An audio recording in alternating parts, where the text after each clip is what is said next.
Yo la verdad es que había decidido sentarme para crear atmósfera. Porque no, si era simplemente teatro. Era para crear atmósfera, ¿no? Es decir, yo soy, como se decía antes, yo soy de los que toda la vida han hecho es prender y apagar la luz, ¿no? No han tenido otras habilidades en la vida. Entonces, ahora, para dejar claro que yo quería hacer un tipo de intervención que ahora les voy a explicar, un poco como ayer, complementaria. Pero yo quería, la verdad, si me lo permiten, empezar esta sesión solicitando un aplauso a las personas que han organizado este congreso, ¿no?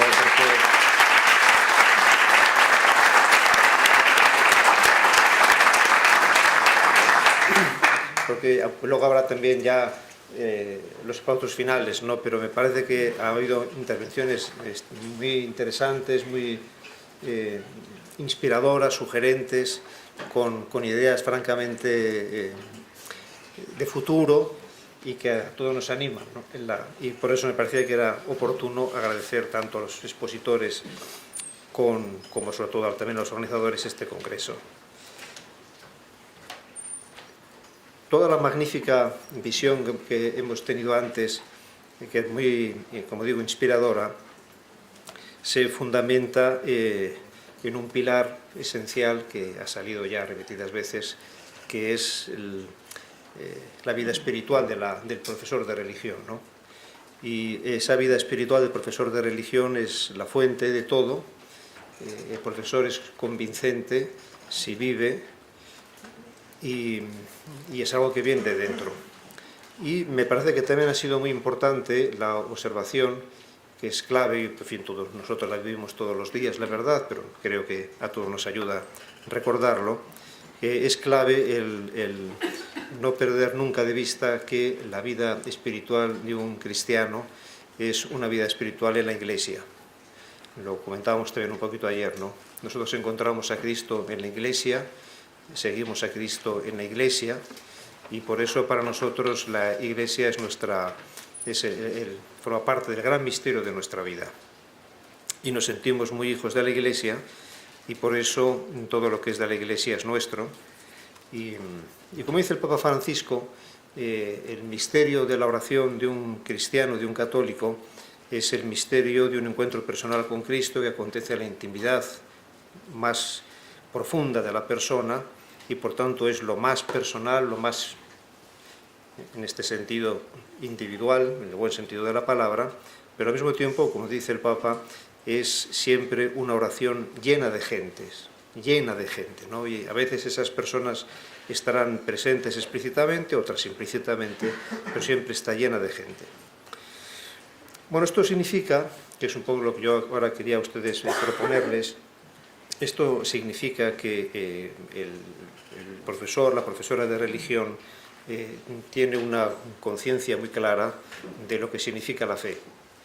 Ayer aludía al hecho que la fe empieza a menguar cuando la fe deja de ser inspiradora, cuando la fe se convierte simplemente en un conjunto de nociones que ha aprendido uno en una clase, o simplemente de normas que más o menos se tienen que vivir, pero deja de tener inspiración.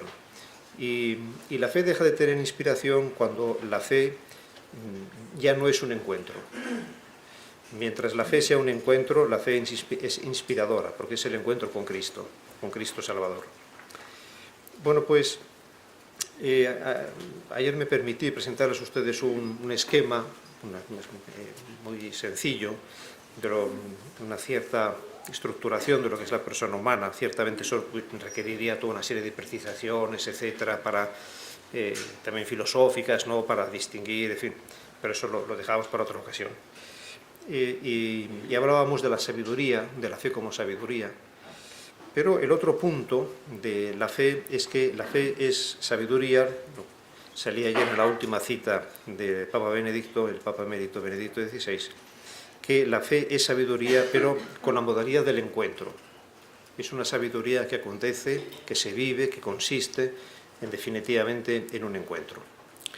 Y por eso cuando el profesor de religión vive su fe y transmite su fe, lo que está viviendo y lo que está transmitiendo es un encuentro. Yo no sé de aquí si, porque el otro día tuve que hablar ya, disculpen ustedes, llevo aquí unos días, he hablado a mucha gente, ya me he perdido yo a quién he hablado, y quizás lo que cuente ahora ya alguna de las aquí presentes me lo haya oído, pero en fin, les pido disculpas, ¿no?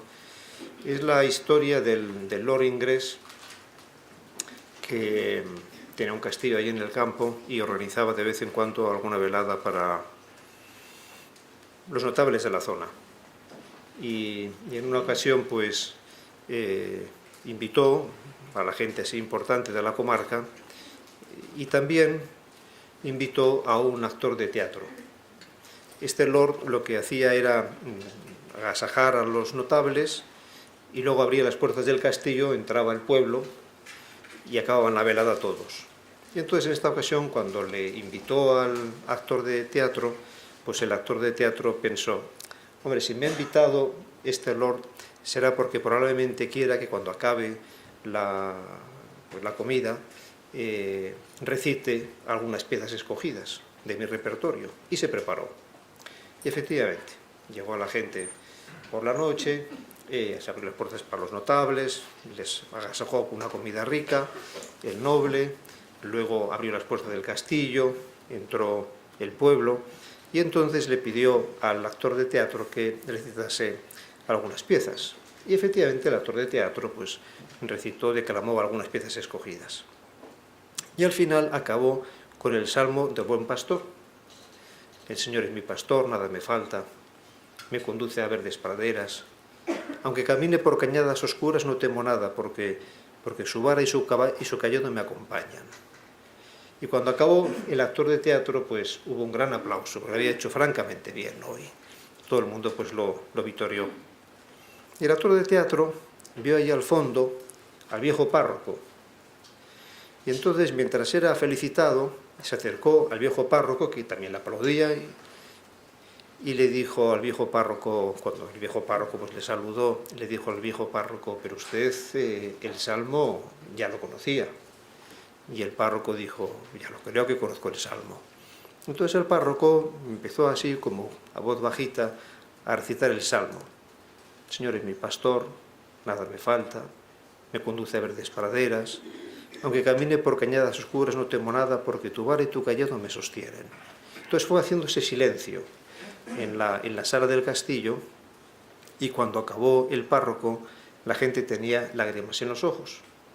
Y entonces le dijo el actor de teatro: ¿sabe? Yo el salmo lo conozco, lo he estudiado, he buscado las diferentes traducciones al inglés que he encontrado. He escogido la que me parecía que tenía la mejor métrica y el vocabulario más adecuado para el contexto. He ensayado la entonación. Yo el salmo lo conozco, pero usted conoce al pastor. Ese es el profesor de religión, ¿no? No el que simplemente se sabe el salmo, sino el que conoce al pastor, ¿no? Por eso todas las imágenes que hemos visto hace un momento eran imágenes que reflejaban autenticidad, que reflejaban vida, ¿no? Que reflejaban un encuentro con Cristo. Ese encuentro con Cristo, ya les anunciaba ayer que empieza pierde la fe, pierde fuerza, empieza a menguar cuando deja de tener valor inspirador la fe. Y la fe deja de tener valor inspirador, deja de ser encuentro, cuando la fe pierde significado. Es decir, cuando ya a mí no me dice, no me interpela, ¿no? Cuando se convierte simplemente en un acontecimiento meramente nocional, no me interpela. Por eso, muchas veces, en el ámbito de la reflexión sobre la religión, se acude a la categoría de experiencia religiosa. Y experiencia religiosa quiere indicar que la religión es un encuentro, como les estaba diciendo, personal. Experiencia religiosa, como por ejemplo podríamos decir experiencia moral. ¿Qué experiencia moral tiene el ser humano? ¿Qué experiencia moral tenemos nosotros? O experiencia estética, ¿no? ¿Qué experiencia de belleza en el ámbito artístico, musical tenemos nosotros? Se acude a esta categoría, experiencia religiosa. Porque experiencia religiosa habla de autenticidad, habla de encuentro y habla también de testimonio. Yo manifiesto mi experiencia religiosa, es decir, manifiesto mi encuentro personal con Cristo. Cuando nosotros nos enfrentamos con el tema de la experiencia religiosa, hay que tener en cuenta que tenemos a lo largo de la historia ejemplos excepcionales. Yo me permitiría aconsejarles uno, que hagan un ejercicio. Requiere un poquito de tiempo, la verdad, este ejercicio, pero es un ejercicio muy, muy valioso, muy enriquecedor, que es leerse despacito las cartas de San Pablo. Oiga, que son bastantes, de acuerdo, poquito a poco. Leerse despacito las cartas de San Pablo, buscando o entresacando de las cartas de San Pablo los momentos en los que San Pablo habla de su experiencia cristiana. Entresacándolos. Son muchos, que son muy interesantes. Y luego ponerlos delante e ir viendo cómo se va describiendo, o cómo San Pablo nos va manifestando lo que es su experiencia religiosa, lo que es su encuentro con Cristo, lo que significa para él, porque ese encuentro con Cristo es inspirador y en qué se ha traducido ese encuentro con Cristo. Pero cuando hablamos de experiencia religiosa y de encuentro con Cristo, y por lo tanto de una fe que tiene significado para mí, que me inspira, hay que tener en cuenta que la expresión experiencia no se puede limitar a una vivencia puntual. En castellano se distingue, hay dos palabras, ¿no? Vivencia y experiencia, como muchos otros idiomas. Y la distinción entre ambas palabras estriba en que la vivencia es puntual, es lo que yo ahora estoy viviendo, lo que yo ahora estoy experimentando, ¿no? Lo que yo ahora estoy viviendo.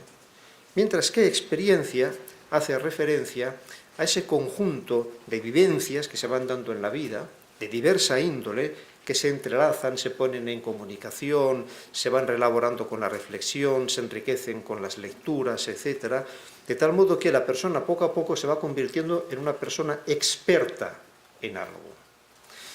La experiencia, en cuanto a hacerse experto en algo, es una persona que tiene experiencia de, porque es experta en, eso requiere tiempo, se va fraguando con el tiempo, ¿no?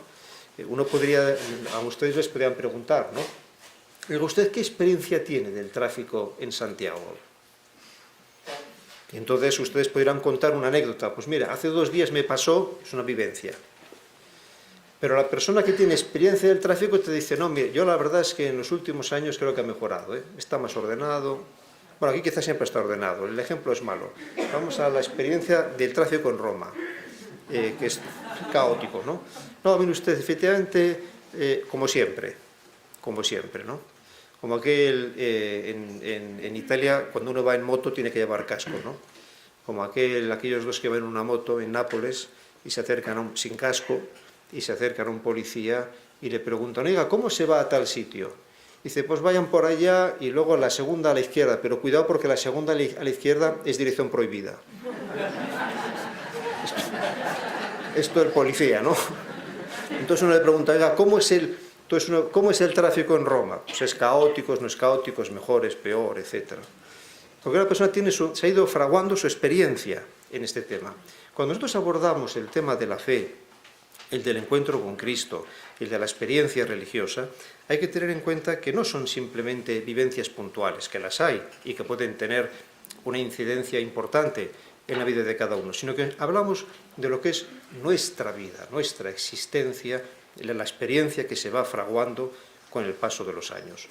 Por eso, cuando hablamos de experiencia religiosa y cuando hablamos, por ejemplo, de significado de la religión, también pensando en el contexto contemporáneo, es muy, por ejemplo, interesante la lectura de las confesiones de San Agustín.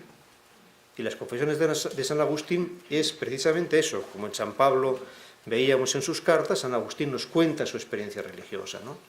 Pero es una existencia, un montón de fases en su vida. El San Agustín que al principio tiene interés por la religión, el San Agustín que después encuentra unas sectas que más o menos le hacen creer que ha entendido, que ha descubierto lo que es el misterio de Dios, el desencanto, el momento de escepticismo, el reencuentro con la verdad a través de los filósofos, el acercamiento a Cristo. En fin, es toda una historia muy bonita, fascinante de San Agustín, que nos va narrando en su vida. Pero lo interesante de toda esta historia de San Agustín, de su experiencia vivida, religiosa, vital, que aparece en las confesiones, es que toda esa gran, extraordinaria obra de San Agustín tiene como pórtico de entrada una expresión que te da como la clave de todo lo que vas a leer. Tú, lector, lo que te vas a encontrar en este libro es lo siguiente. Y esa frase de San Agustín, que nos da la clave de todo su libro, es una frase que todos conocemos y es muy fácil de citar, porque es Confesiones, libro primero, capítulo primero, número 1. O sea, súper fácil de citar, ¿eh? Y es la introducción a todo el libro, y te da la clave del libro. A ver si, yo es que me las sé en latín, pero a ver si ahora... Porque nos hiciste, Señor, para ti, y nuestro corazón está inquieto hasta que no descanse en ti. Es un buen ejercicio el escribirse esta frase y empezar a analizarla. ¿Qué está diciendo San Agustín? Está hablando del corazón inquieto, por tanto de un corazón que está insatisfecho, que está buscando. Está hablando del convencimiento de que nos has hecho, pero nos has hecho para ti, origen, destino, origen, sentido, y que toda esa inquietud solamente va a alcanzar su plenitud descansando en Dios. Pero esa expresión que tiene hasta, el donec en latín, indica también la dimensión escatológica, que antes decíamos con la frase de Tolkien, ¿no? Hay lo definitivo nos vendrá dado, lo definitivo nos llegará. Hay una dimensión escatológica en todo lo que es la experiencia cristiana. Bueno, pues a mí me parece que una de las páginas en las cuales se expresa lo que es la fe cristiana y el significado que tiene la fe cristiana y por qué nosotros creemos, es aquella que también les citaba ayer de San Pedro, cuando viendo el Señor que la gente se marchaba después del sermón eucarístico, dice, ¿también ustedes quieren marcharse? Y entonces San Pedro dice, Señor, ¿a quién iríamos? Tú tienes palabras de vida eterna. A mí me parece que en esta expresión se condensa lo que es la fe, la experiencia cristiana. Y ahí San Pedro está diciendo tres cosas que son, me parece, muy características de lo que es una persona de fe. Bueno, podríamos empezar por el término con el cual se dirige a Jesús, Señor, que es uno de los que después ha permanecido. Esto sería muy bonito, estudiar el término Kyrios. ¿Por qué San Pedro se dirige así al Señor? ¿Qué significa eso en la cultura hebrea? Ustedes saben, ¿no?, que no se podía pronunciar el nombre de Dios, y por lo tanto habían habitualmente, cuando se leía la Biblia, cuando allí se hablaba de Dios, de Yahvé, en lugar de decir Yahvé se decía Señor, porque no sea por respeto al nombre de Dios. Solamente lo pronunciaba el sumo sacerdote en algunas ocasiones. Y cuando se traduce al griego, en Alejandría, la Sagrada Escritura, pues efectivamente se traduce con Kyrios, ¿no?, con Señor. Bueno, la cuestión es que San Pedro ahí lo que está diciendo es una primera manifestación de su experiencia humana, que es la de decir, Señor, ¿a quién iríamos? Eso está indicando que San Pedro es bien consciente de que el ser humano es un ser que anda buscando y que se dirige a alguien. No solamente el ser humano es un ser que busca, sino que de algún modo ha intuido que desde sí mismo no es capaz de darse lo que anhela. Y por eso anda buscando, por decirlo así, como fuera, ¿no? No fuera porque se olvide de su interioridad, sino porque desde sí mismo no lo va a alcanzar. Y esta experiencia de San Pedro, Señor, ¿a quién iríamos?, es la que después evoca San Agustín cuando dice, tenemos un corazón inquieto. Si la persona no se mete en sí misma, si la persona no hace ese viaje interior que lleva al fondo de su intimidad y no descubre ese corazón inquieto, no descubre que es un ser necesitado, que anda a la búsqueda de algo, la fe no va a tener sentido. Porque va a ser una palabra, lo que decían ayer, ¿no? Pero ¿de qué nos salva Jesucristo? ¿De qué nos salva? Por eso a mí me parece que el primer acceso a la fe empieza por eso, por descubrir, sobre todo ya las personas adultas me refiero, empieza por descubrir el corazón inquieto, empieza por descubrir ese anhelo que el ser humano lleva dentro. Y ese anhelo, como un anhelo, insisto, que no es capaz de colmarse a sí mismo, es decir, que no va a encontrar respuesta en uno mismo a pesar de que es su anhelo más profundo. Eso es una paradoja, la verdad, ¿no? Porque es algo mío, es una exigencia mía intrínseca, pero al mismo tiempo yo no soy capaz de dármela, ¿no? Eso que puede parecer una paradoja, tengan ustedes en cuenta que forma parte también de la experiencia humana cotidiana. Porque hay una experiencia humana en donde acontece eso, precisamente esto, que es la experiencia humana desde lo que significa violentar a la persona, ¿no? Bueno, pues eso que acontece ya a nivel humano es lo que, de un modo todavía más profundo, tiene un lugar dentro de la persona. Busca el sentido de su vida, busca la felicidad, y esa felicidad no la va a encontrar en sí misma. Y cuando aquí hablamos de felicidad, de sentido de la vida, de felicidad, tenemos que recordar lo que ahí un poco esbozaba, ¿no? Es decir, la felicidad que anhela el ser humano no está en las sensaciones. A veces nos puede parecer que la felicidad va a estar en las sensaciones, la droga, ¿no? Pero está inhibiendo esa sensación, la riqueza del mundo interior, ¿no? La felicidad tampoco está en las meras emociones pasajeras, ¿no? Vaivenes. Es más profunda la felicidad. Es una plenitud interior. Y por eso hay que ir al fondo de la persona para darse cuenta que es ahí donde anda buscando la felicidad y la plenitud.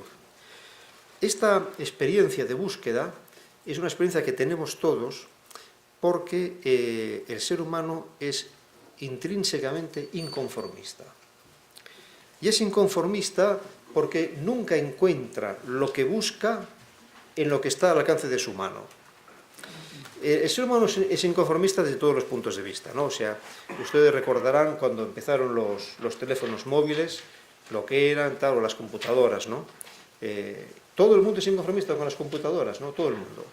Se ha quedado vieja, es lentísima, no funciona, ¿no? Tiene una supercomputadora, tenemos aquí un super sistema de red, y seguro que hay gente que dice, pero ¿qué pasa? Pero cosa más complicada, pero ¿cómo es posible? ¿Pero cuánto tiempo está tardando? Etcétera, ¿no? No se abre la aplicación, se me hace la aplicación. Y han sido 3 segundos, ¿no? Y han sido 3 segundos. Pero es un inconformista el ser humano. Bueno, pues eso pasa con los chismes, ¿no? Con los aparatos, pues todavía muchísimo más con el propio mundo interior. ¿Por qué? Porque el ser humano, junto con la experiencia que tiene de anhelo, de plenitud y de anhelo de felicidad, el ser humano constantemente se enfrenta con la finitud. Con la finitud. Y es la finitud que nos sale al paso de continuo. Tempus fugit. El tiempo se nos va. Y todos nos sentamos a veces o evocamos, ¿no?, recuerdos y sale la nostalgia de épocas pasadas que nos gustaría vivir, pero que no estamos viviendo, ¿no? Y que no volverán. Y junto con la temporalidad intrínseca del ser humano, pues está también el carácter limitado. Toda elección conlleva una renuncia. ¿Usted qué quiere? ¿Coca-Cola? Pues si bebe Coca-Cola no va a haber Fanta, ¿no? Toda elección supone una renuncia. Y luego viene el capítulo de la enfermedad, el capítulo de la soledad, el capítulo del fracaso, el capítulo del reconocimiento de los propios límites. Pero luego está también otro, para no ser tan pesimistas, ¿verdad? Pero luego también está la experiencia de la finitud en lo positivo de la vida. Curioso, ¿eh? En lo positivo de la vida. Como aquella señora que... Señora, ¿usted está contenta ¿se acuerda del día de la boda? Hombre, padre, ¿cómo no voy a acordar yo el día de la boda? No tengo todavía las fotografías en mi casa. Hombre, la verdad ya un poquito amarillentas, ¿no? Pero en fin, fue un día precioso el día de mi boda. Fue un día bueno. Y entonces yo dije, entonces señora, ¿qué hacemos? ¿Eternizamos el día de su boda? Porque ha sido tan fantástico, ¿lo eternizamos? Lo eternizamos. Momento de silencio, me dice, no lo vamos a eternizar el día de la boda. ¿Y por qué no? Si fue tan fantástico. Pues entonces no tengo a Fernandito, al hijo, ¿no? Entonces usted se acuerda del día en que nació Fernandito, el primogénito, ¿no? Hombre, padre, fíjese usted qué día más precioso, ¿no? Vino mi marido allí al hospital, no sé qué, en fin, todo. Pues nada, entonces eternizamos el día en que nació Fernandito. No podemos eternizar el día en que nació Fernandito. ¿Y por qué no? Sí. No, porque entonces no tengo todos los demás hijos. Bueno, entonces vamos a eternizar el día en que nació el último hijo, porque siempre es antipático dejar al último fuera, ¿no? Vamos a eternizar el día en que nace el último hijo. Y entonces dice la señora, no, mire, no, padre, tampoco ese día. ¿Y por qué ese día tampoco? Porque no tengo a los nietos. Y entonces uno dice, usted, señora, quiere todo. Y dice, efectivamente que quiero todo. Pero eso significa que no hay nada que te colma plenamente, porque cada acontecimiento, cada persona nueva que tú conoces, tiene un significado. Y sobre todo porque todo ser humano tiene que convivir con la conciencia de no haber sido capaz de expresar a las personas que quiere lo que le hubiese gustado expresar. Y esa conciencia la tenemos todos, ¿no? Por lo tanto, también en las cosas buenas uno se enfrenta constantemente con la finitud. Y este anhelo de felicidad, de plenitud, que es lo que nos mueve en la historia, por eso el ser humano es un ser constantemente inquieto, ¿no? En el ámbito de la naturaleza ha habido evolución natural, pero la evolución natural es la evolución de las especies y además las especies no son protagonistas, ha acontecido la evolución, ¿no? En el caso del ser humano, en cambio, el protagonismo es mío, soy yo el que busco, el que genero historia, el que protagonizo mi biografía. Hay una tensión, un corazón inquieto, y eso a veces pues llega a niveles muy profundos. Pero insisto, que el corazón inquieto no solamente se constata en lo negativo de la vida, también lo positivo, lo grande de la vida, es como una especie de anuncio, de algo que está llamado a ser más grande, que está llamado a culminar todavía, ¿no? Es como aquel músico que decía, yo cuando oigo una sinfonía musical y me saltan las lágrimas oyéndola, no es porque me haya conmovido la música, sin más, sino porque oyendo esa música atisbo algo que está allá, pero que no alcanzo. De modo que incluso lo bonito de la vida, lo grande de la vida, el ser humano se da cuenta que tiene algo de anuncio, de atisbo, o que reclama una plenitud que todavía no ha alcanzado. Por eso yo creo que toda experiencia humana, en el fondo, cuando la pensamos con detenimiento, es una experiencia vectorial, ¿no? Apunta hacia algo que está más allá. Bueno, esto es lo que vivió San Pedro, cuando le dijo al Señor, Señor, ¿a quién iríamos? Esto es lo que vivió San Agustín cuando dijo, tenemos un corazón inquieto, ¿no? Esto es lo que vive cualquier ser humano cuando realmente se mira a sí mismo con sinceridad, incluso, insisto, en los grandes momentos de la vida, en las grandes cosas, ¿no? Y por eso San Pedro buscaba, no iba a encontrar, o sea, era ya consciente que no iba a encontrarlo en sí mismo, y entonces encontró al Señor. Y le dijo, ¿a quién iríamos? Porque tú tienes palabras. Interesante expresión, palabras. Una palabra es algo que me ilumina. Pues es una palabra con sentido, iluminadora, ¿verdad? Es una palabra que me desvela. A veces las palabras despiertan experiencias o exigencias interiores de la persona, ¿no? Anhelos profundos de la persona. A veces las palabras nos permiten despertar una pregunta que estaba ahí latente, pero que no. Y una palabra de fuera me la despierta. O a veces la palabra, además de despertar la pregunta, me permite dar voz a esa pregunta, porque muchas veces no sabemos ni siquiera cómo formular la pregunta, y necesitamos una palabra que nos ayude. También salía antes en una de las experiencias, el ayudar, se comentaba, ¿no?, que una de las funciones de la escuela también es ayudar a verbalizar, es decir, a dar nombre a las cosas, a dar palabras. Eso nos permite como desvelar el sentido. Nos falta, a veces la pregunta está latente, a veces la pregunta no sabemos formularla, y necesitamos palabras que nos ayuden a despertar, a reconocer, a despertar la pregunta y a saber formularla. Y luego está ya la gran palabra que nos da luz para encontrar una respuesta. Es muy importante la palabra. Muy importante la palabra. La palabra puede estar en un libro, la palabra puede estar en una persona, en el testimonio de una vida. La palabra puede estar incluso en una obra de arte, tiene una palabra. Pero en el fondo todas estas palabras son palabras que aluden, presentan la palabra con mayúscula, que es la que San Pedro vio en Cristo, ¿no? Tu palabra es la que a mí me ilumina. Y me ilumina mi pregunta, me ilumina mi intimidad, me ilumina mi anhelo, me permite dar voz a lo que soy y sobre todo me ilumina como respuesta. Me ha ofrecido el sentido de una vida. En ti veo ese sentido, ¿no? En ti, como persona. Tú eres la palabra. Pero además, San Pedro dice, tú tienes palabras de vida eterna. Es decir, la palabra que es Cristo no es simplemente una palabra que ilumina, que permite entenderse, sino que es una palabra que te da vida. Y ese es el misterio de salvación. No solamente es una iluminación que me permite entender o entenderme, conocerme, como a veces el ser humano, ¿no?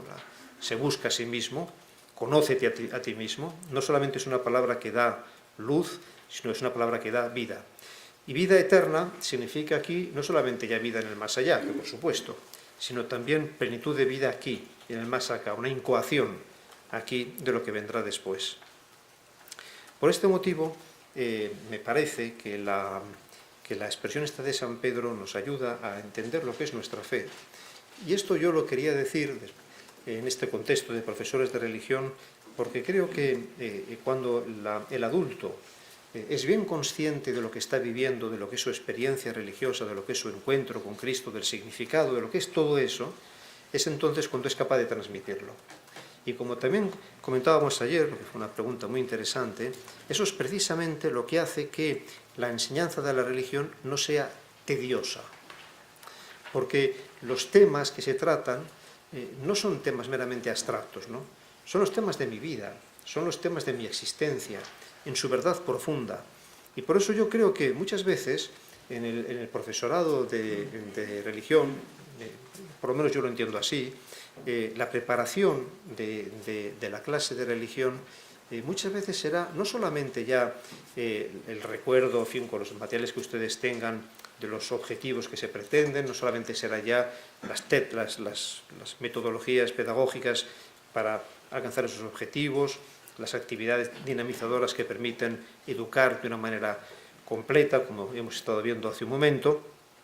La preparación de la clase de religión también es una preparación personal del profesor, en la cual uno dice, esto de lo que vamos a hablar, ¿qué sentido tiene? Esto de lo que vamos a hablar, ¿por qué me interpela? Esto de lo que vamos a hablar, ¿por qué para mí tiene valor? Porque si eso yo no lo tengo visto, no voy a ser capaz de transmitirlo a los demás, sobre todo a medida que ya van pasando los años y el alumnado es un poquito más mayor, ¿no? No voy a ser capaz de transmitirlo. Y eso lo tenemos, lo sabemos, ¿no? Pero hay que saber encontrarlo, hay que saber transmitirlo. Señor, ¿a quién iríamos? Tú tienes palabras de vida eterna. La experiencia religiosa de San Pablo, la experiencia religiosa de San Agustín, tantas experiencias religiosas que nosotros hemos visto y hemos conocido, en fin, todo eso es un bagaje que ayuda al profesor de religión a mostrar sentido, a manifestar el sentido. Y yo creo que hoy en día, en el contexto en el que nos desenvolvemos, es clave el tema del sentido. Y junto con eso, como también salía antes, junto con eso, enseñar a vivir el encuentro, a tener el encuentro. Ahí me parece que es clave la colaboración con los capellanes del colegio, si los hay. No sé si en los colegios públicos de España hay capellanes también, no. Pues es una lástima, la verdad. En fin. Pero ahí es clave también la colaboración con los capellanes, ¿no? Porque en otros países europeos sí que los hay, o los puede haber por lo menos, ¿no? Que permiten tener capellán, o invitar al sacerdote a que esté. Pero en todo caso, allí donde es posible, o por lo menos en la parroquia o en la iglesia que haya a la cual se pueda acudir, en fin, ustedes ya verán en cada caso. Pero a mí me parece que también es muy interesante ahí la colaboración con con el sacerdote, porque el sacerdote también tiene un papel muy bonito de introducir al alumnado en lo que es el encuentro con Cristo ya vivido. Eso en el aula se puede también tener, se puede por lo menos ayudar, fomentar, pero es más propio quizás de un contexto en donde ya la religiosidad es vivida, está vivida, ¿no?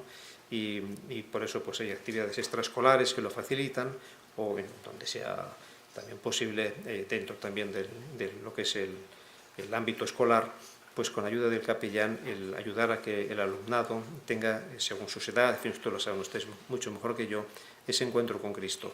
Pero ese encuentro con Cristo, sobre todo a medida que van pasando los años, pasa a través de la conciencia del sentido. Esto que estamos viviendo tiene sentido. Para mí es significativo. Y a este respecto, quería concluir con un testimonio de un pensador que decía de sí mismo carecer de sentido por lo religioso, ¿no? Hay veces hay gente que no tiene sentido musical, o sea, que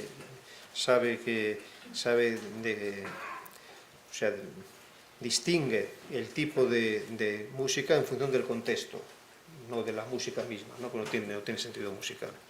Bueno, dicho exageradamente, ¿no? Pero este autor decía que no, que carecía de sentido religioso. Y sin embargo, ya al final de su vida, cuando fue viendo la existencia con un poco de perspectiva, fue descubriendo el sentido de lo religioso, ¿no? Y sobre todo, la cita está también en la Spes Salvi que comentábamos ayer, y sobre todo el tema de la dimensión escatológica, ¿no? De esa dimensión escatológica de si no hay resurrección de la carne, esta historia es un cuento absurdo narrado por un idiota, ¿no? Decíamos también ayer, con palabras de Shakespeare. El sentido. Esto es lo que yo quería en esta segunda sesión subrayar. Experiencia, sentido, qué es lo que permite vivir la fe con madurez y transmitir a los demás también con autenticidad. Pero bueno, en fin, a mí me parece que esto ya es suficiente y lo importante es también todas las cosas ya que prácticas que hemos visto que son ya mucho más operativas para ustedes, ¿no?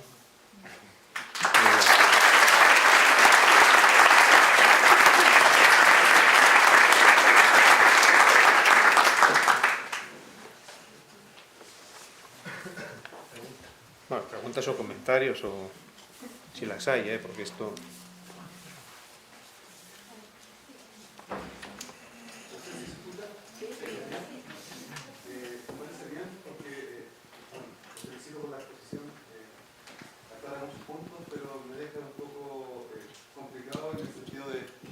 Que el testimonio es clave y siempre me he cuestionado que mucha gente, ateos, gente que se aleja de la iglesia, es por la falta de testimonio de aquellos que decimos que tenemos fe. Esa es una base. Pero también lo que complica un poco es que no somos el único testimonio válido para los jóvenes. Y dentro de esos testimonios válidos para ellos hay muchos que son contra la religión, específicamente. Y ahí está la lucha de la clase de religión. Y aunque tengamos la mejor disposición, la mejor experiencia espiritual personal, estamos luchando contra otros testimonios y otras validaciones de los jóvenes que atentan contra nuestro desempeño, digamos. Sí, tiene toda la razón del mundo. Por eso, precisamente, me parece a mí que el punto de fuerza que tiene el testimonio religioso es que se apela a la intimidad de la persona. Otros muchos testimonios que tienen los jóvenes hoy en día, bueno, los jóvenes y los adultos, muchos otros testimonios que tenemos por delante son testimonios que solamente interpelan una dimensión superficial de la persona, que tendrá también su sentido, no es que esté mal, ¿no? O a veces está mal. Pero en fin, son dimensiones más superficiales. El testimonio religioso es un testimonio mucho más profundo, que llega al corazón de la persona. El problema muchas veces es que para que ese testimonio penetre realmente en el que recibe el testimonio, se requiere un poco de tiempo. Y por eso creo que es muy importante en el profesor de religión, porque ustedes tienen experiencia sobrada, también ha salido antes en una de las preguntas, el tener la fe de quien dice, yo pongo una semilla, esa semilla germinará en su momento. Yo quizás no lo vea, pero esa semilla la hemos plantado. Yo creo que no hay que confiar mucho en la providencia, en la gracia de Dios, etcétera, en la acción del Espíritu Santo y en la bondad última de las personas, porque todo ser humano en el fondo es buena persona. Y yo creo que ese testimonio, antes o después, de algún modo, acaba germinando. Pero hay que ponerlo. Lo triste es cuando no está ese testimonio, cuando no se ha puesto la semilla. Por eso a mí me parece que yo no creo que haya motivos para desalentarse si quizás uno no constata de un modo inmediato el resultado de lo que está haciendo, todos sus esfuerzos que son notables, porque muchas veces es algo que requiere tiempo, es una planta que necesita tiempo para crecer. Eso, pero en fin, yo creo que eso es el ABC de toda educación.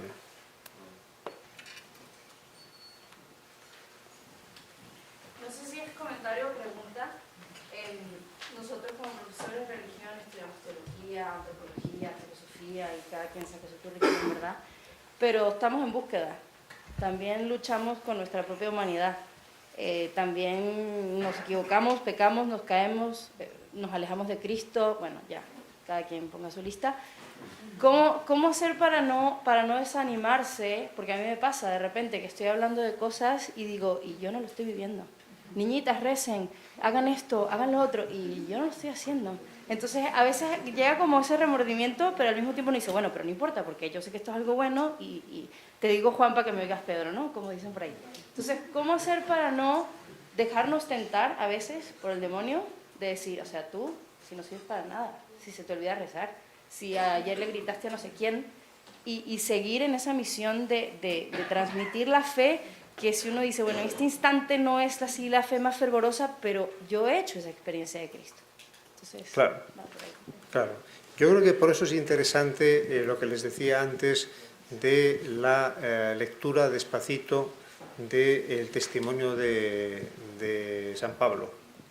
Y entonces vale la pena no ir a algunas cartas de San Pablo, porque hay algunas cartas que son espléndidas, donde San Pablo te dice, yo ya sé que no he llegado, yo ya sé que me queda mucho, pero no ando mirando hacia atrás, no ando entrampándome en lo que me ha salido mal.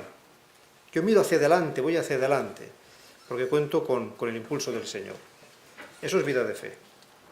La persona que no vive anclada en el pasado por una serie de remordimientos que serán quizás justificados, ¿no? Dice, bueno, es que usted lo hizo mal, de acuerdo, pero me ha pedido perdón, para ahí está también el sacramento de la reconciliación, etcétera, ¿no? Y mira hacia adelante, ¿no? Esa es la experiencia de San Pablo. Yo miro hacia adelante, yo voy hacia adelante. Yo no me dejo lastrar por un pasado más o menos reciente que manifiesta mi propia fragilidad. Yo voy hacia adelante. Y eso es vida de fe, eso es ser un cristiano auténtico, coherente, no una persona engreída que cree que lo va a sacar ella con sus fuerzas. Eso es lo que pensaba el pobre Pelagio, que era el antagonista de San Agustín, ¿verdad? Yo creo que es mejor ser agustiniano que pelagiano.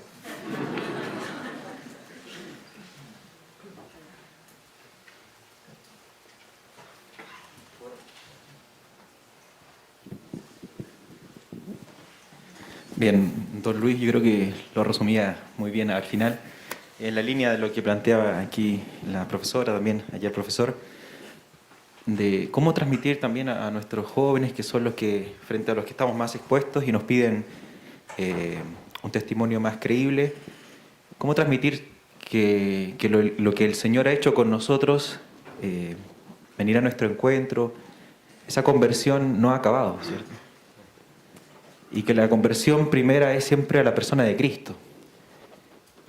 Y que la conversión moral dura toda la vida, ¿cierto? O sea, no esa concepción de que el Señor me convirtió y ahora yo ya antes era y ahora soy, que también se da, sin duda. Pero la conversión más profunda es a Cristo, ¿cierto? Cristo que me salva y que sigue obrando conversión hasta mis últimos días. Entonces, ¿cómo transmitirle eso a nuestros jóvenes, yo creo, y que tomen conciencia de eso? Por lo menos yo trato de hacerlo en el contacto como capellán, de decirle, miren chiquillos, yo soy aquí un sacerdote, pero soy pecador, ¿cierto? Pecador. Y claro, hay que explicar muy bien estas cosas, los chicos a veces esa palabra la utilizan con mucha soltura, pero es eso, o sea, el Señor me ha mirado no por mis capacidades, sino porque soy un pecador que me ha regalado una vocación. Y la conversión va a durar toda la vida. Entonces, ¿quiere decir eso que nos quedamos quietos, ¿cierto? Y estáticos? No, sino que el amor de Dios nos exige esa coherencia, ese anhelo de santidad, ¿cierto?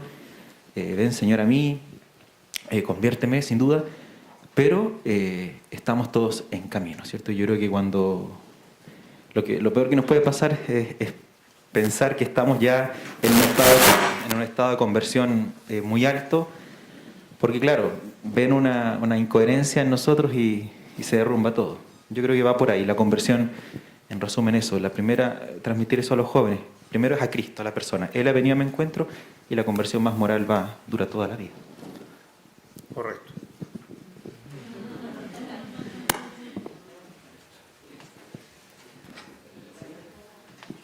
Juan Luis, solo si nos pudiera hablar un poco más de cómo propiciar ese encuentro de los alumnos, porque intentaremos en nuestras clases dar sentido, en fin, pero y esta intervención del sacerdote, ¿cómo podría ser?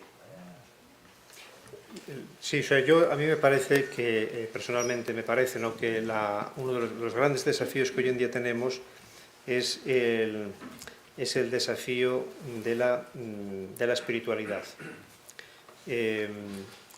Yo les he pasado a la organización un par de documentos, 3 documentos, que me parece que eran, dos no son interesantes. Uno es interesante, que es de un pensador que se llama Romano Guardini, que es un documento breve, pueden ser 10 o 12 páginas.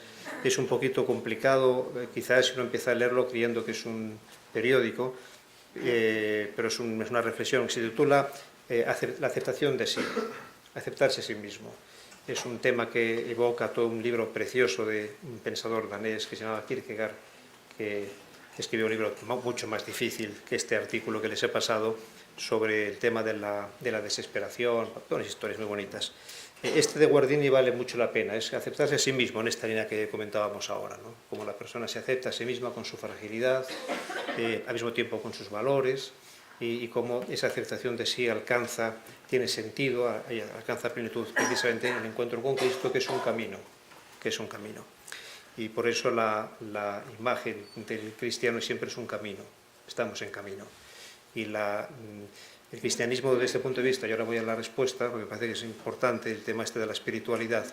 La espiritualidad cristiana es una espiritualidad siempre en camino, siempre necesitada de conversión y de volver a empezar. Y no es la espiritualidad de una persona que ha alcanzado un nivel de consciencia sublime y que ya está por encima de todo.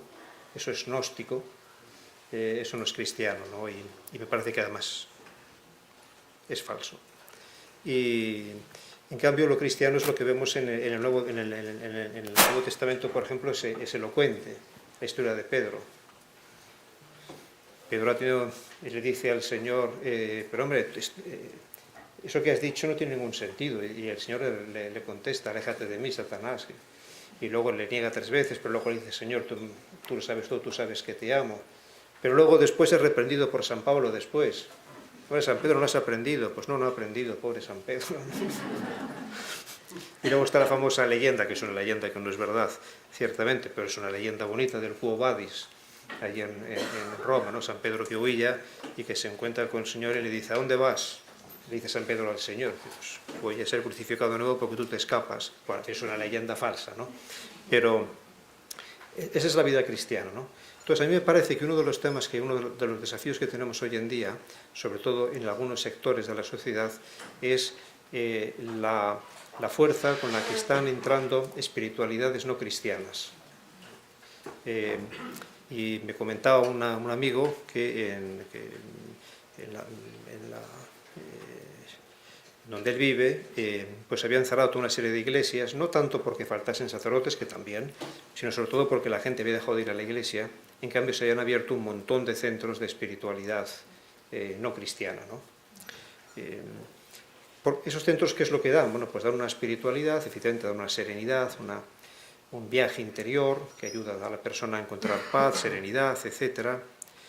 Entonces, a mí me parece que a veces las personas pues dejan de ir a la iglesia precisamente porque no han encontrado, no encuentran de un modo patente espiritualidad. Y falta espiritualidad cuando no hay encuentro. Porque el encuentro es espiritualidad, el encuentro nos lleva hacia la espiritualidad. Por eso creo que una de las funciones importantes que tiene tanto la clase de religión, en la medida que pueda, depende de las circunstancias, eso habrá que ustedes saben mucho mejor que yo es que no sé, yo soy un incompetente, ¿no? Yo soy para las luces, prender y apagar la luz, ¿no? Y con el capellán es precisamente introducir a los alumnos en la escuela de la oración, en la escuela de la oración. Y eso es un capítulo precioso, ahí juega un papel importantísimo la familia, porque habitualmente todos hemos aprendido a rezar en la familia es escuela de oración, pero luego también es la parroquia, escuela de oración, muy importante, y es también el colegio, en la medida que pueda, escuela de oración.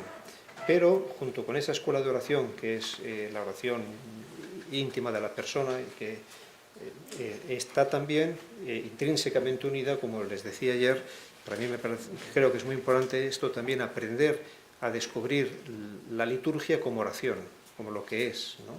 Un encuentro con Cristo. Y ese desafío, el que la liturgia sea realmente encuentro con Cristo, que la persona cuando entra en la liturgia se da cuenta de que está yendo al encuentro con Cristo resucitado, y vivir la liturgia de ese modo, eso es una gran cosa. Ciertamente, el modo en el que eso se vive dependerá también de contextos culturales, porque no es lo mismo pues, una cultura y el modo en que se expresa una cultura de lo que es otra cultura.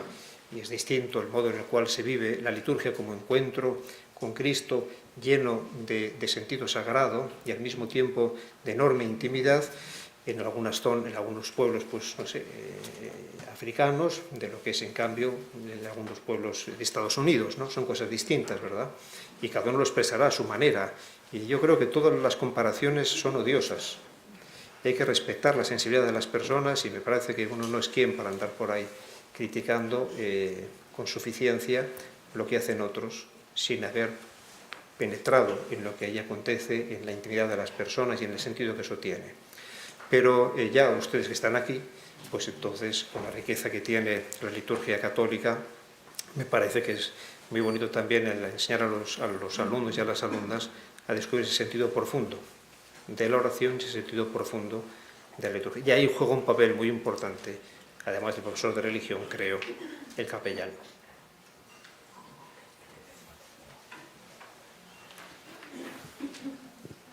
Don Luis, yo creo que todos los profesores de religión aquí experimentan que hay menos pensar de la gente en su vocación, en su camino, en su misión. Los matrimonios se aplazan y a veces no ocurren, digamos, en el tiempo. Las vocaciones al celibato también brillan por su ausencia. ¿Cómo podría contribuir un profesor de religión a fomentar el sentido de misión, las vocaciones en la Iglesia? Si se le ocurre alguna idea. Sí, la verdad es un tema muy bonito, ¿no? Porque una de las características, ¿no?, más sobresalientes, más singulares que tiene, por ejemplo, la eclesiología paulina de San Pablo, es el concepto de llamada. De ahí viene el nombre iglesia, ¿no? Eclesía. La eclesía es la convocación de los llamados. Esa idea que tiene su antecedente ciertamente en el Antiguo Testamento, porque era el pueblo escogido, es decir, el pueblo llamado, después pasa a la Iglesia. De tal modo que en la antropología cristiana es central la categoría de llamada. Yo soy el llamado. Y por eso San Juan en el Apocalipsis dice, ¿no?, que al final de la vida a uno se le dará una piedrecita que tiene un nombre, que es el nombre, es tu nombre auténtico, ¿no?, que es el nombre por el que tú eres llamado, que te desvela quién eres tú, ¿no?, es el nombre con el que Dios te llama. Y eso está muy ligado, evidentemente, con el tema de la creación y con el tema también de la redención, llamados por Dios, ¿no? Entonces esa llamada, evidentemente, es una invitación, es un apelo, es una convocación y es por eso también una vocación. Yo creo que forma parte también de la educación religiosa el descubrir que cada persona tiene su propia llamada, no tiene su propia vocación, y que descubrir esa llamada y cómo esa vocación se va desarrollando en su existencia es un elemento esencial de eso que comentábamos antes, de la búsqueda de sentido, de la búsqueda de plenitud, de la búsqueda de felicidad. Y lo bonito de todo este asunto es que es una llamada que cada uno tiene la suya, la propia, y eso acontece desde Dios, el que llama es Dios. Pero también me parece que es muy importante, efectivamente, el darse cuenta de que esa llamada siempre es en la Iglesia, ¿no? Siempre es en la Iglesia. No sé, a veces puede haber personas, quizás aquí no pase, no lo sé, ¿no? Pero a veces puede haber personas que acaben un poco considerando que su visión personal es la visión, es la verdad, ¿no? Y eso no es católico, ¿no? La verdad no es mi visión personal, la verdad está en la Iglesia. Yo encuentro Cristo en la Iglesia. La Iglesia es el ámbito en el cual yo encuentro al Señor. Entonces, por eso mismo también, lógicamente, la vocación personal acontece en la Iglesia y muchas veces pues, se va determinando en la Iglesia según caminos, según vías. Yo creo que la asignatura de religión ayuda también, o debería ayudar efectivamente, a personalizar esta idea, ¿no? De que efectivamente cada uno tiene su llamada. Bueno, y que es el sentido de la vida, que es una cosa muy bonita, la verdad. Es una cosa muy bonita.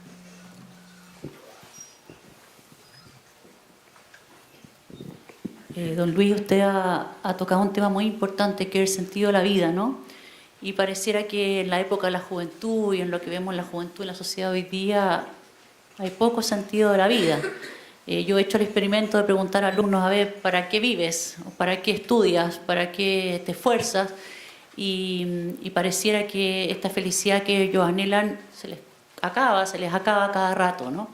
Entonces, es difícil hacerlos mirar como a la eternidad, en que todo lo que hacen tiene una consecuencia eterna, lo bueno y lo malo, ¿verdad? Entonces, ¿cómo transmitirles esto? ¿Cómo ayudarlos a encontrar este sentido de la vida? Sí, la verdad es que este es un tema muy serio, muy importante, quiero decir, porque efectivamente hoy en día está en crisis el concepto de sentido. Y está en crisis el concepto de sentido por dos motivos. Porque está en crisis el concepto de identidad. Las cosas no tienen una identidad, disculpen la expresión, una identidad de suyo, sino que la identidad se la damos nosotros, por lo tanto no tiene ningún sentido, el sentido es arbitrario. Vamos a poner un ejemplo, ¿no? O sea, cuando uno puede enfrentarse con la vida como si todo en la vida fuesen cartas de jugar a las cartas. Entonces, las cartas no tienen identidad de suyo. ¿Por qué? Porque el valor que tiene cada carta depende del juego. Según tal juego, la carta tal tiene valor alto. Según tal juego, la misma carta no tiene ningún valor, ¿no? Por lo menos en las barajas de mi país es lo que sucede. El 3 de bastos tiene valor en algún juego, el otro no tiene ninguno. Bueno, entonces, si así es la vida, entonces empieza a decaer en la noción de sentido. No hay identidad, no hay sentido. Eso hoy en día nos está pasando ya a nivel de ser humano. No hay identidad, entonces las cosas no tienen sentido. Una cosa vale la otra, ¿no? Un modo de actuar vale el otro. ¿Me explico? Pero además la crisis del sentido de identidad proviene porque no hay una meta a la que llegar. No vamos a ningún lado. Por tanto, se dice mucho hoy en día, usted lo que tiene es el viaje, disfrute del viaje, porque no vamos a ningún lado. Bueno, pues el cristianismo lo que nos está diciendo es que nosotros lo que le decimos a la gente, el cristiano lo que dice a la gente es decir, mire usted, nosotros vamos a disfrutar de cada etapa del viaje y además vamos al cielo. Pero cada etapa del viaje tiene sentido. Yo puedo disfrutar cada etapa del viaje porque cada etapa del viaje está conectada ya con la eternidad y por eso tiene sentido en sí mismo. Bueno, entonces, yo lo que voy es que me parece que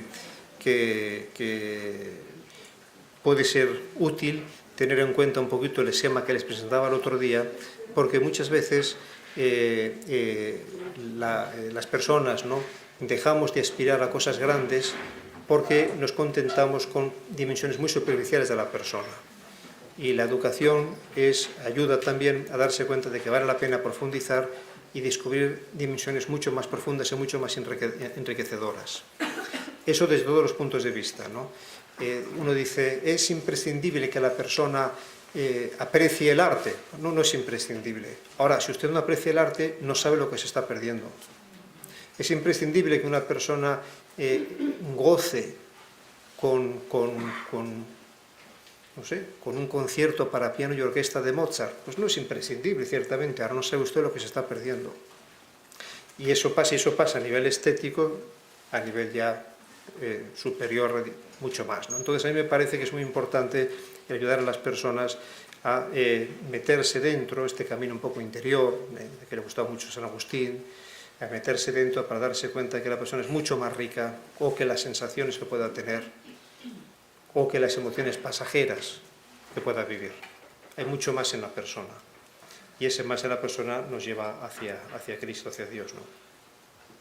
Sí. Pero eso requiere un poco de silencio. El arte del silencio es importante, ¿eh? Por eso es muy interesante la experiencia de estos ejercicios ignacianos, ¿no? ¿Cuánto dices en silencio? Amigo, yo toda la experiencia que he tenido de este tipo de actividades, ¿no?, que ayudan a la persona a encontrar silencio, valen mucho la pena. A veces uno dice, hombre, le cuesta mucho a la gente de hoy, vamos a hacer una cosa un poquito más soft, ¿no? Quizás en algún caso no haya otro remedio, ¿no? Pero cuando realmente, el otro día lo conversaba con una persona que conozco allí en Roma, que es una persona de prestigio importantísimo en el país, ¿no?, lo que le había ayudado a él precisamente haber estado en un retiro espiritual en donde silencio. Y entonces uno entra en sí mismo y empieza a descubrir todo el mundo interior que si no el alboroto cotidiano nos lo tapa, ¿no?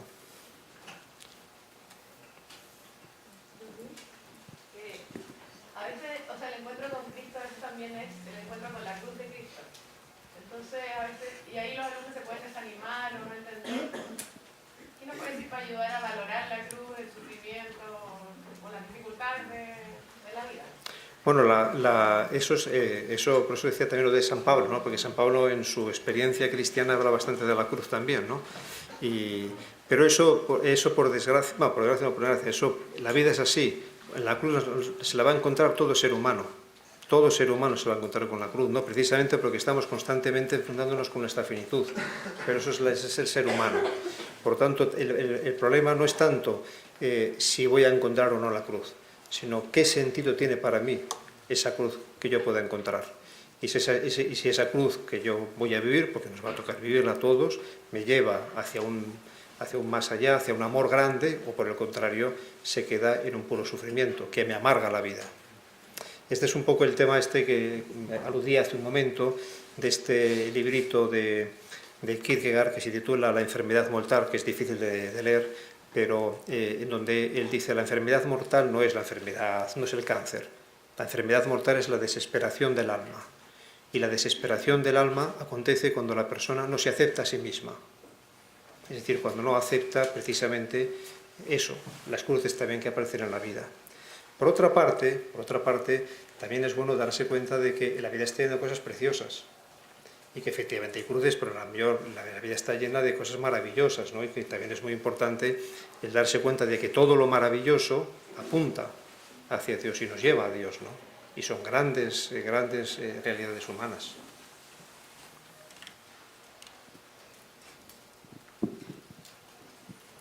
Bien, primero agradecer, ¿cierto?, lo que nos ha ido ilustrando durante esta mañana.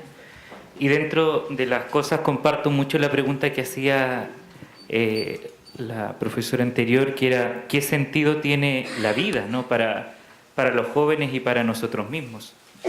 Y yo creo que esa respuesta también la va mostrando el mismo Señor con sus discípulos, ¿cierto?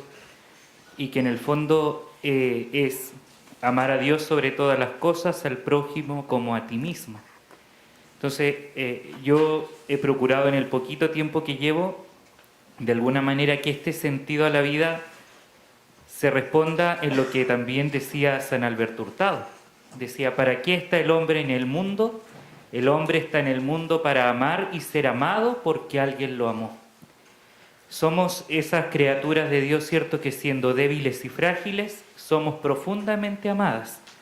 Y esa experiencia de amor es la que de alguna manera uno debe transmitir. Días mejores, días peores, ¿cierto? Pero esa capacidad de amar es la que Dios nos ha regalado desde que nos creó. Y que nosotros también debemos manifestar a los demás, ¿cierto? Y ahí es donde lo asocio a la pregunta que hacía ella con la cruz, ¿cierto? La cruz es la medida del amor de Dios por nosotros. Tanto amó Dios al mundo que envía a su Hijo único para que nosotros tengamos vida en Él. Y eso yo creo que nos tiene que mover el piso, ¿cierto? Para nosotros ser esos testimonios que van a ir ayudando a estos jóvenes a crear una sociedad distinta que ame a Dios profundamente. Porque una lágrima o una gota en el mar va haciendo más grande el mar. Y por eso yo también aquí uno va viendo y uno dice, no estamos solos en el camino de construir este peregrinaje para alcanzar la vida eterna, si para allá vamos. Y ahí es donde me surge esto, ¿cierto? Porque la sociedad de hoy nos muestra que los medios son el fin, pero el fin es uno solo. Todos vamos al mismo fin. ¿Cómo nosotros potenciamos que nuestros jóvenes vean que el fin es Jesucristo y que a cada uno en su llamada especial Dios nos da el medio para alcanzar ese fin? ¿Cómo podríamos ir orientando más a eso? Porque hoy día pareciera que los medios son el fin y eso llegan hasta ahí nomás, ¿ya? No avanzan más allá. Sí, tiene toda la razón del mundo. La verdad es que pasa que nos estamos marchando ya del tiempo, con lo cual yo creo que, como lo que ha dicho usted ha estado magníficamente expresado, yo creo que en lo que ha dicho ya está la respuesta a la pregunta que ha planteado, ¿no? Por eso yo creo que para mantenernos en el horario, ¿no?, lo dejamos, pero no porque no quiera contestar, sino porque usted se ha dado una magnífica respuesta a la pregunta que ha hecho.